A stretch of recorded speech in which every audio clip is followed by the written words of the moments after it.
nih, Undip ini belum lama ini tuh rame banget, heboh banget karena kasus perundungan. Banyak kisah-kisah perundungan atau bullying yang hampir saya sedih gitu, karena itu kan alma mater saya.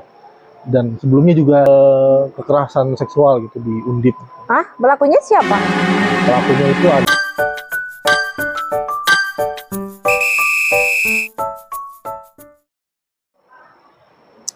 Hai sahabat LNRA, kali ini aku punya program baru, namanya Kutai, Kupas Santai. Nah, untuk acara Kutai kali ini nih, aku udah mengundang salah satu narasumber aku. Nah, biar dia memperkenalkan diri dulu, siapa namanya dan dari mana? Oke, sahabat Nailin RA. Perkenalkan, nama saya Rizky Riawan. Kebetulan saya sedang bekerja di Pati, Kabupaten Pati. Tapi asal saya sebenarnya dari Purbalingga dan saya merantau di sini bekerja sebagai seorang redaktur. Begitu mungkin kira-kira untuk perkenalan. Oke, sahabat LNRA pasti penasaran nih, kenapa sih aku ngedatengin narasumber yang satu ini? Jadi narasumber satu ini itu adalah mahasiswa lulusan dari Undip ya, untuk jurusan Sastra Indonesia. Ya, betul. Ya, Sastra Indonesia nih. Nah, kita kan tahu nih, Undip ini belum lama ini tuh rame banget, heboh banget karena kasus perundungan yang menimpa salah satu dari mahasiswanya PPDS Undipnya ya ini. Nah, bisa dicek di berbagai macam media massa, memang ada dugaan perundungan dan udah banyak juga yang diperiksa ya kan ya Mang ya. Nah, tapi aku nggak akan membahas tentang kasus perundungan tersebut, melainkan kasus yang dialami sendiri nih oleh sahabat dari daerah satu ini yang bernama, kita panggilnya Mas Mamang ya kan gitu. Nah, Mas Mamang, kamu bisa cerita dong sama sahabat dari RA. Kamu sendiri sebagai mahasiswa Undip itu ngelihatnya gimana sih? Emang benar di Undip itu ada perundungan? Oke. Baik, terima kasih Mbak Nay. Sebelumnya ya, kan saya sudah berkuliah cukup lama di Undip sebenarnya, sekitar dari tahun 2017.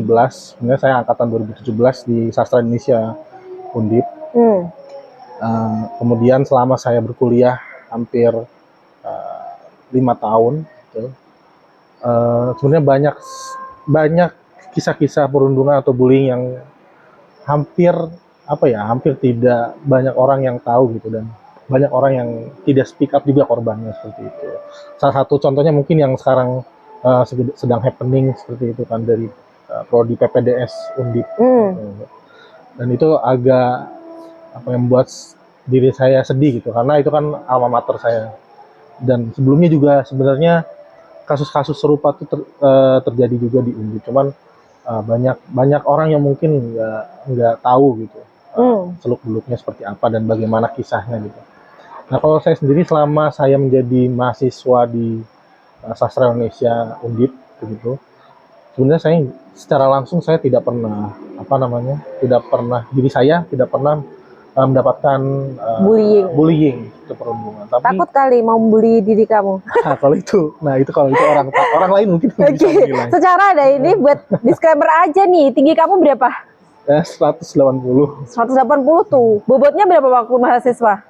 Waktu mahasiswa 90 kg. Nah, itu kayaknya yang bikin salah satu alasan dia nggak kena bullying juga ya. Ya mungkin itu salah satu faktornya mungkin ya. Nah, mungkin kita lanjut ke tadi ya. Kalau saya sendiri sih sebenarnya belum pernah diri saya sendiri gitu belum pernah dibully gitu kalau selama menjadi mahasiswa Undip. Tetapi yang pernah saya tahu itu ini sebenarnya kisah waktu saya mahasiswa baru sih. Kebetulan waktu itu kan namanya mahasiswa baru kan pengen explore kampus gitu, pengen lihat-lihat kampus, sekitar kampus itu seperti apa gitu. Kebetulan waktu itu kita berada di kalau sekarang tuh namanya gedung tempat kumpul mahasiswa di sekitar Fakultas Arsitektur. Itu adalah di situ pusat perkumpulan mahasiswa. Di situ biasanya ada sekre sekre dari Ormawa di Undip gitu. Nah, suatu ketika itu saya pernah lihat ada, mungkin kalau saya menyebutnya perpeloncoan ya, tapi mungkin mereka nyebutnya mungkin senioritas gitu antara junior dan senior, tapi saya melihatnya itu seperti bentuk perpeloncoan gitu. Waktu itu pernah saya melihat dan langsung ditegur gitu. Baru aja melihat mereka lagi dimarahin gitu. Kan namanya senior ke junior kan dimarahin. Tapi kan saya berpikir Di ospek lah ya. ospek kayak untuk apa sih di era sekarang hal-hal seperti itu Diberlakukan gitu. Kan itu nggak ada hubungannya sama sekali dengan pendidikan yang mereka tempuh gitu. Menurut saya gitu kan, menurut opini saya. Tapi ya itu pernah cerita waktu awal maba gitu. Banyak setelah itu bahkan lebih parahnya lagi itu mungkin kalau teman-teman tahu gitu tahun 2019 itu pernah ada kasus kekerasan seksual gitu di Undip. Hah? Pelakunya siapa? Nah, pelakunya itu adalah dosen, salah satu dosen di. Tapi kita nggak sebut nama ya, jangan nyebut merek nih, nggak boleh nih. Ini dosen dan yang waktu itu terkenal itu adalah tagline-nya dosennya namanya Kodir, tapi itu nama samaran. Tapi waktu itu mahasiswa semua sebut dia namanya Kodir. Kodir itu nama samaran gitu loh. Supaya nggak ini. Kayak mungkin kalau di Harry Potter tuh seperti orang yang tak boleh disebut namanya kayak gitu betul, kan. Nah, model betul. seperti itu jadi dikasih dilabeling nama Kodir itu. Cuman orang-orang bukan nama sebenarnya lah kan. Sebut aja si Mawar gitu. Iya, kalau di jurnalistik kata korban seksual biasanya akan disebut ini loh si Mawar. Nah, kayak gitu ya. Jadi nanti jangan nyari Kodir itu siapa, nggak usah deh. Skip aja, kita kupas santai, tapi kita bicara mengenai pengalaman dia sendiri, testimoni dia sendiri sebagai mahasiswa Undipnya. Nah, terus gimana kasus perundungannya itu? Setelah kasus perundungan kan udah selesai, kemudian yang ini kan 2019 itu sebenarnya apa namanya berjalan begitu alot ya waktu itu ya. Terutama waktu itu kan saya waktu itu masih di himpunan jurusan juga gitu, bareng-bareng dengan teman-teman aliansi juga. Terus kita ngawal bareng itu kasus itu sampai sekarang pun sebenarnya yang bikin saya kecewa itu adalah dosennya masih aktif mengajar. Dan ya dosennya tuh pelakunya itu masih aktif mengajar, dan bagi saya dan teman-teman lain yang udah lulus itu kayak kami itu merasa gagal gitu. Dengan adanya padahal pendampingannya itu dia sampai ke tahap mana tuh? Nah, waktu itu sudah ada sampai ke satgas khusus dibentuk oleh fakultas seperti itu. Cuman sayangnya mungkin dari mahasiswa kurang mengawal, kemudian dari pihak fakultas juga mungkin tidak serius untuk apa namanya memberikan solusi gitu yang terbaik seperti apa. Terutama korban-korban yang sudah apa namanya waktu itu di beritanya ya. Korbannya banyak jadinya. Nah, ini waktu di beritanya itu sebenarnya korbannya banyak gitu. Dan itu sudah jadi rahasia umum ternyata gitu. Di beritanya itu maksudnya juga udah pernah dipublish di media massa. Sudah, itu yang paling pertama mempublish itu adalah Tirto. Jadi nanti bisa untuk nyari di media massanya ya. Kita tidak mengungkap kasus baru nih, tapi kita sedang bicara aja. Nah, kemudian gimana itu akhirnya? Nah, itu akhirnya ya sampai sekarang bahkan ya nggak ada sanksi ya. Nggak ada sanksi untuk sebenarnya, oknum itu tadi ya. Yang waktu itu kami terima itu dari ke aliansi gitu kan, apa namanya, sanksinya itu hanya ya udah dosennya itu tidak lagi mengampu apa namanya istilahnya tidak lagi menerima bimbingan dari mahasiswa untuk skripsi gitu. Oh, jadi memang tetap modusnya dari skripsi itu tadi, bimbingan skripsi ya. Mungkin bisa diceritakan nih salah satu modusnya tuh kayak gimana biar bisa jadi warning buat sahabat Nyalin RA nih, misalnya yang kuliah di Undip atau di universitas lain yang oknum dosennya melakukan modus yang seperti itu. Kan pasti ada ciri-cirinya atau tanda-tandanya. Nih modusnya tuh kayak gimana nih? Ya mungkin kalau dari saya mungkin ya. Jadi lihat kondisi seperti ini dari korban dong. Dari korban ngomongnya gimana? POV korbannya kan kita tuh melihat kadang-kadang dosen yang baik pasti akan memberikan pelajaran yang baik kepada mahasiswanya gitu. Nah, salah satunya adalah ketika bimbingan skripsi. Bimbingan skripsi itu kan kadang-kadang bukan kadang-kadang, memang dosen pembimbing langsung berhadapan dengan mahasiswa yang dibimbingnya gitu. Nah, hindari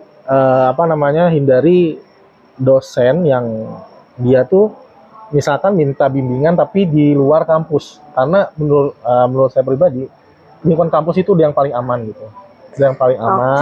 Dan juga ruang yang publik yang ya semua mahasiswa ada di sana, ada dosen, jadi kita merasa safe gitu sebagai seorang mahasiswa. Apalagi kalau misalkan dosennya itu berlawanan jenis gitu.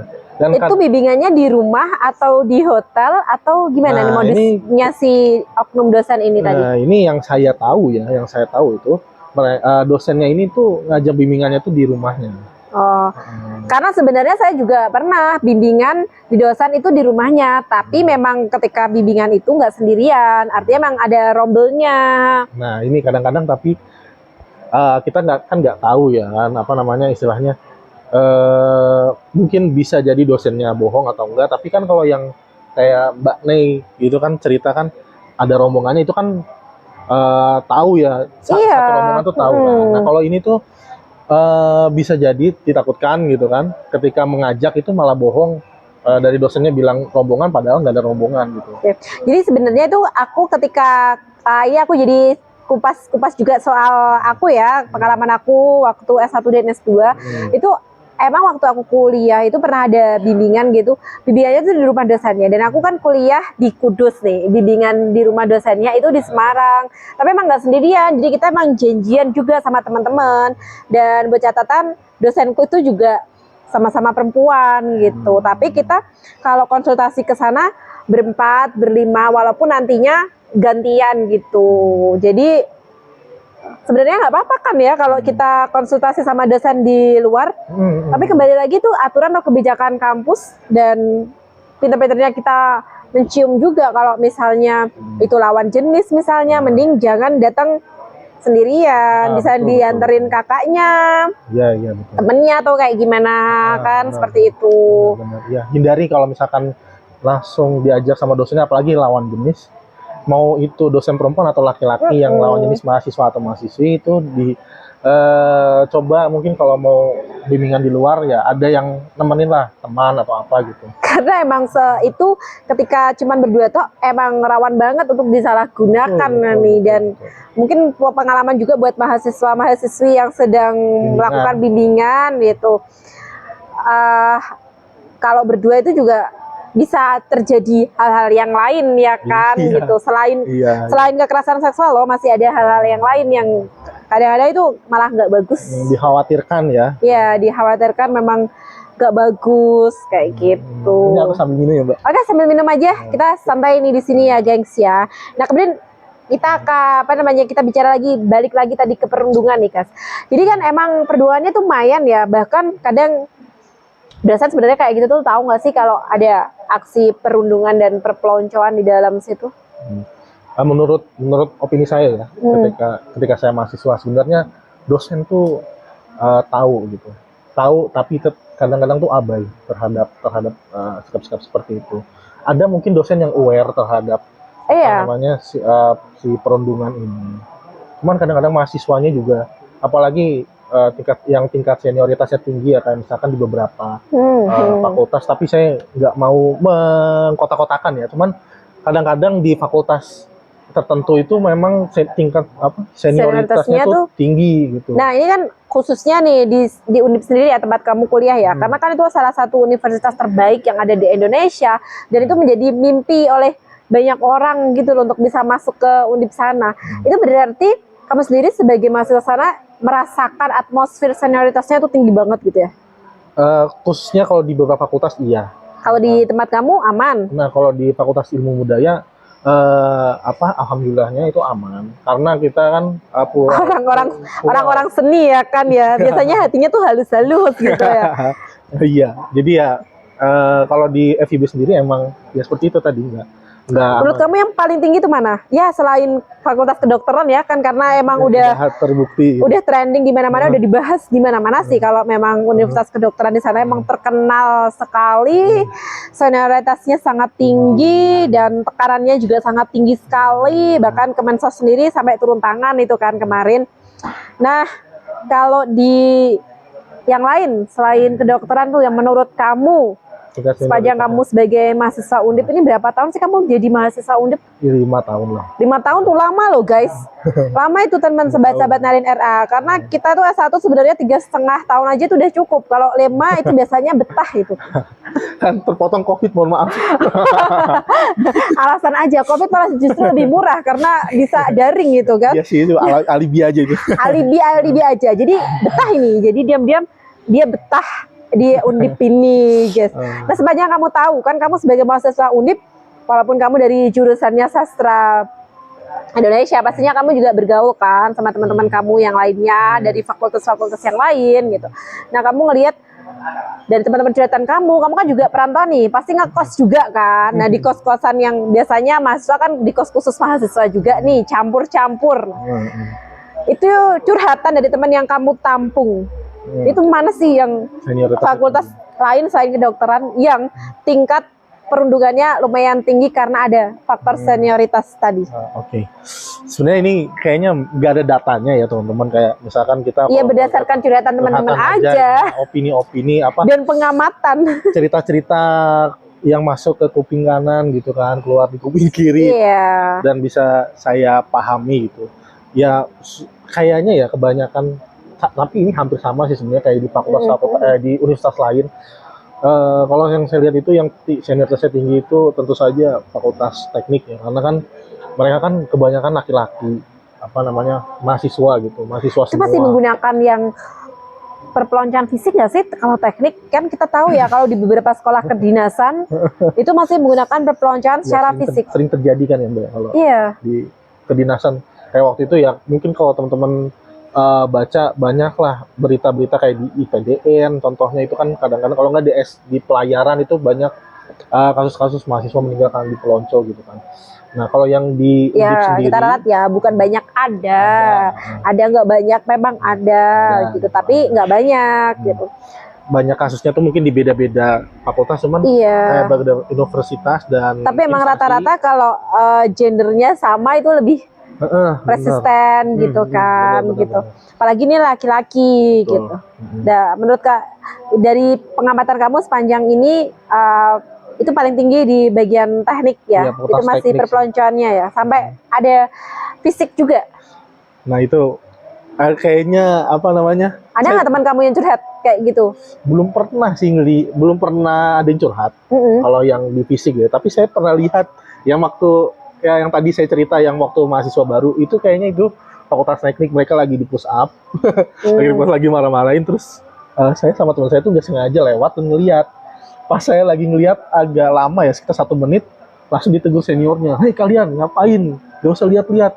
Langsung teman-teman gue kabur gitu, karena kan takut baru mahasiswa baru kan, kok dalam pandangku langsung, loh, kok masih ada digituin ya, gitu masih ada ya, kayak gitu. ya. Oke lah, jadi kalau minimal ada sebuah pencerahan kan ya buat sahabat Nalin RA yang nonton podcast ini.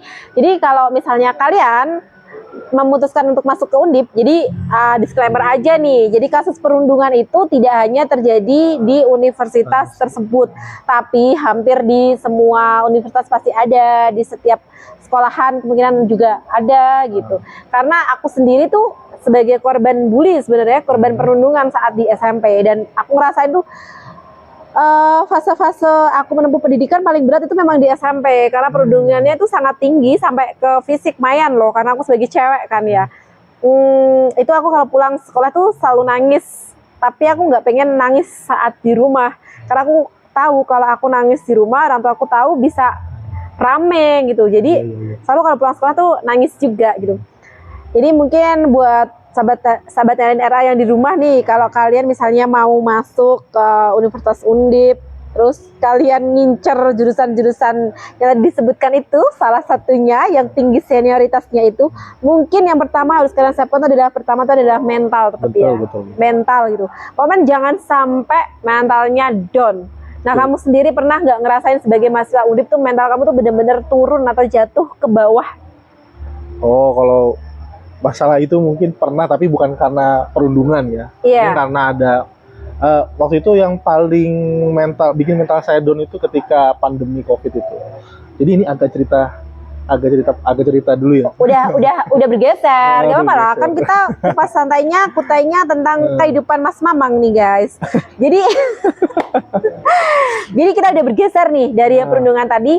Titik terendah, titik terberat kamu saat kuliah sebagai mahasiswa Undip itu apa?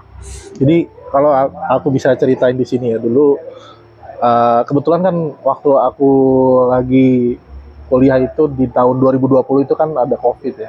Itu posisinya masih semester 6. Semester 6 itu kan udah mulai nyusun skripsi, mau transisi ke semester 7 kan. Nah, di situ tuh mentalku down karena waktu itu kan aku harus tinggal terpisahkan sama orang tua, kemudian nggak bisa keluar kemana-mana gitu kan. Kemudian skripsi Karena lockdown nggak bisa keluar kemana-mana. nggak bisa studi pustaka ke perpus, nggak bisa. Jadi yang diandalkan cuman nyari di di internet aja gitu kan. Tapi kan itu kan susah ya untuk mengatasi hal itu gitu ya. Apalagi dengan waktu itu keadaan ekonomi juga sulit waktu 2020 itu, karena kan harusnya aku pulang ke rumah gitu kan waktu libur semester itu, tapi aku harus stay di Semarang itu hampir setengah tahun, 5 bulan. Jadi aku tuh sekitar Setainya karena nggak punya duit buat ongkos pulang ya? nggak punya duit buat ongkos pulang, terus kemudian keluar nggak bisa karena kan lockdown di area merah itu. Semarang itu kan area merah sama hitam, jadi nggak bisa, kita tuh nggak bisa keluar asal keluar gitu. Bahkan warga tuh udah ngepalang semua pintu yang buat masuk dan keluar gitu. Jadi waktu itu tuh ini cerita yang seru tapi juga sedih juga. Jadi waktu kita ngontrak itu kan bareng-bareng, kita tuh seminggu sekali ada piket buat belanja gitu. Jadi nggak bisa semua orang keluar kan. Jadi harus 1 orang, 2 orang gitu keluar belanja buat mingguan gitu kan. Itu juga berhemat, karena buat berhemat juga kan. Nggak mungkin juga kan kita keluar tiba-tiba ke ATM aja itu susah loh waktu COVID itu. Dan lebih susah lagi ketika sampai di ATM gak ada yang ditarik. Gak ada yang ditarik gitu, gak ada itu lebih uang, susah gitu. lagi tuh, merana banget, set banget tuh. Terus gimana? Nah, habis itu kan skripsi pusing kan waktu itu. Terus waktu itu tuh yang bikin pusing lagi tuh aku baru menjabat jadi ketua himpunan. Nah itu yang bikin pusing juga, karena kan jadi ketua tapi nggak bisa bikin program kan, kayak berasa benar. buat apa sih? Makanya itu programnya nggak bisa jalan. Yang tadinya proposalnya semuanya program fisik gitu ya di lapangan gitu kan, tiba-tiba harus di-upgrade semua ke program yang daring gitu kan. Itu kan jadi pikiran sendiri kan, akhirnya ya udah ngerombak semua. Kemudian masih mikir itu momen tersetnya. Iya, tersetnya itu down langsung. Terus lo yang kamu lakuin apa saat dalam posisi seperti itu? Akhirnya yang jadi titik baliknya itu adalah ketika orang-orang di kontrakan itu tuh akhirnya saling berdiskusi satu sama lain gitu loh, ngobrolin gitu lah kan. Karena kan lama-lama kan kan nggak main HP terus kan, akhirnya lama-lama bosan, akhirnya kita ngobrol lah, semua ngobrol. Akhirnya di situ bertukar cerita, akhirnya kita cari solusi bareng-bareng, berkeluh kesah. Karena kebetulan aku ngontrak, jadi satu kontrakan itu semuanya jurusannya sastra Indonesia. Dan itu semua memiliki kesulitan ekonomi. Iya, sama. Jadi senasib sih pernah. Jadi poinnya nih sahabat Alin RA, ketika kamu ngerasa mental kamu lagi jatuh, kamu lagi sedih, kamu berasa di titik terbawah, itu memang harus mencari bantuan dengan curhat ke teman-teman ya. Nah, betul. Curhat di Alin RA juga bisa loh guys. Bisa tuh. Bisa banget. Kalian komen aja, nanti aku tanggepin deh. Kalian dicek curhat di aku enak kan ya, Mang ya? Iya, enak. Oke. Ini kan kita udah cerita sedih-sedihnya nih, Mang. Ini pasti sangat tidak menarik sekali, tidak inspiratif sekali kalau kita cuma meng-highlight hal-hal sedih aja ketika kamu menjadi mahasiswa di Undip. Kita juga harus fair dan adil dong. Nah, pasti ada pride-nya tersendiri ketika kamu kuliah di Undip kan. Nah, hal paling membahagiakan apa sih yang pernah kamu alami saat kamu menjadi mahasiswa Undip? Maybe ketika kamu pulang kampung, contoh aja ya, ketika kamu pulang kampung banyak yang pengen jadiin kamu mantu karena kamu mahasiswa Undip atau calon sarjana Undip gitu, atau kayak gimana, Mang? Ceritain dong hal yang berkesan dan yang paling bikin kamu jadi happy dan bangga banget sebagai mahasiswa Undip. Oke. Yang pertama bikin aku happy jadi mahasiswa ya. Karena waktu itu kan aku sempet gap year. Mahasiswa Undip loh, guys. Bener. Ini kita endorse Undip nih. Kan tadi Sorry guys. tadi kan udah ada sisi yang mungkin Gelapnya dan ini sisi terangnya. gitu ya. Jadi yang pertama yang aku syukuri itu pertama ya aku bisa berkuliah, yang pertama itu karena dulu itu aku kuliah daftar terakhir SBMPTN itu yang terakhir aku bisa daftar gitu. Jadi kalau tahun berikutnya itu aku udah nggak bisa daftar SBMPTN lagi gitu Mbak, bisa tes lagi. Dan di situ aku bersyukur banget bisa masuk ke Undip, itu pilihan pertama. Dan emang itu kampus favorit kamu ya? Ya, jadi kan sebelumnya emang aku kan nyari minatku sendiri gitu di mana. Ternyata sama aku kan minat di bahasa gitu, terutama bahasa Indonesia dan sastra gitu. Jadi aku memutuskan untuk daftar 3 tuh. Sebenarnya yang 2 fakultas lain tuh, 2 universitas lain tuh aku nggak berharap. Aku sangat berharap tuh masuk Undip. Karena kan itu yang pride-nya paling tinggi lah istilahnya dari 2 kampus lain lah yang aku jadikan pilihan gitu. Akhirnya aku bisa masuk di sana terus. Nah, karena aku suka sastra, mengulik-ulik banyak tulisan gitu dan baca-baca buku-buku sastra, ini kayak aku bawa buku nih.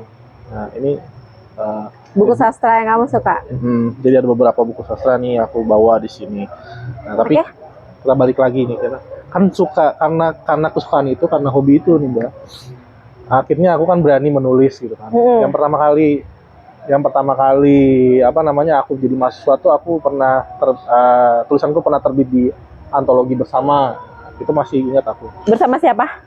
Itu nama komunitasnya itu Sajakin Aja. Oh, Sajakin Aja. Nah, jadi udah pernah nulis antologi sama penulis yang beken dan populer nggak sih? Kalau disebut beken dan populer mungkin nasional, penulis nasional lah. Kalau penulis nasional itu belum pernah, tapi kalau Oke. Ini pengalamannya Mbak nih. Nanti nulis antologi sama aku nih udah jadi ini ya. Boleh. Sejarah tersendiri ya kan. Iya, makanya lanjut mengenai sisi terangnya dan hal yang bikin ayo deh kuliah di Undip karena itu menarik sekali apa?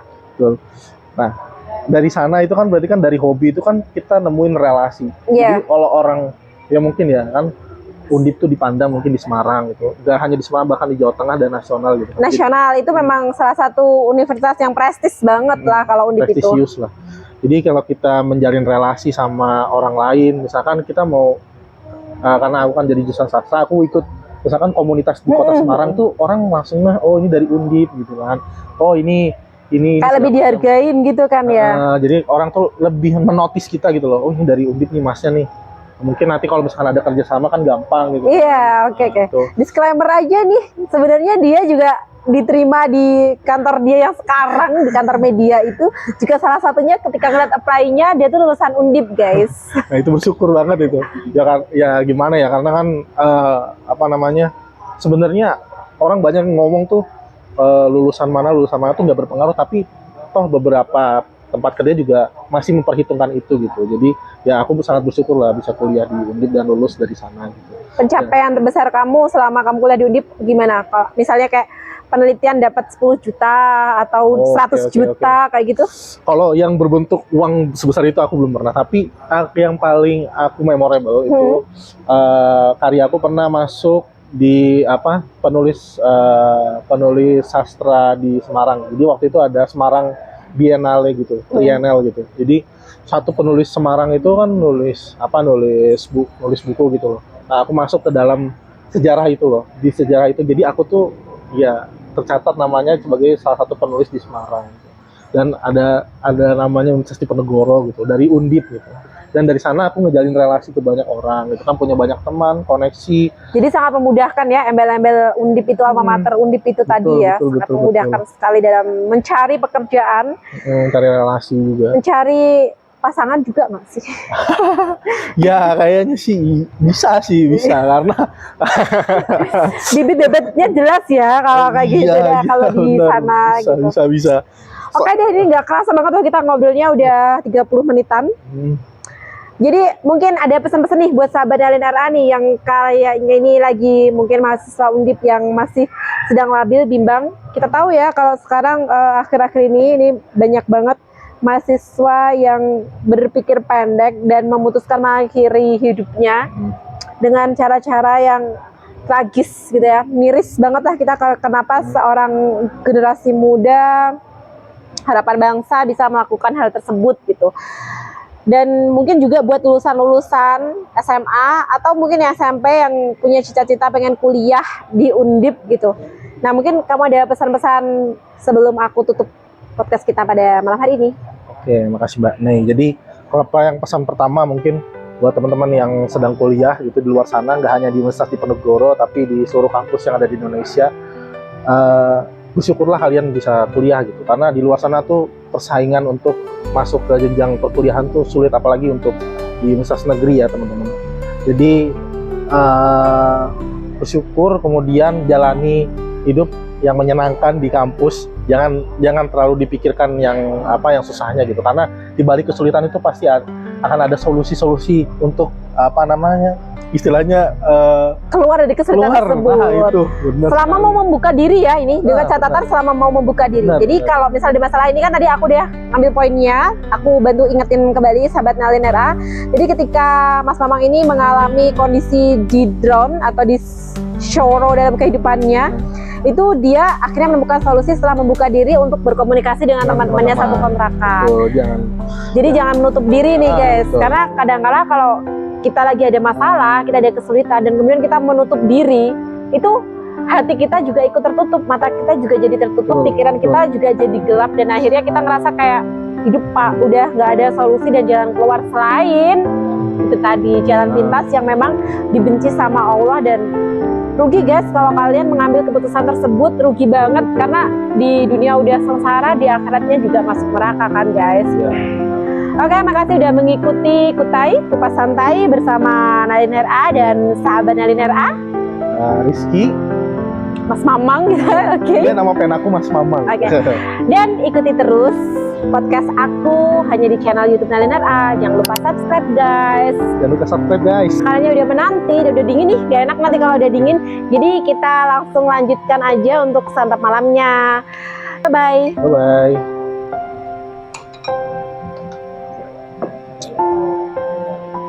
Enak ya?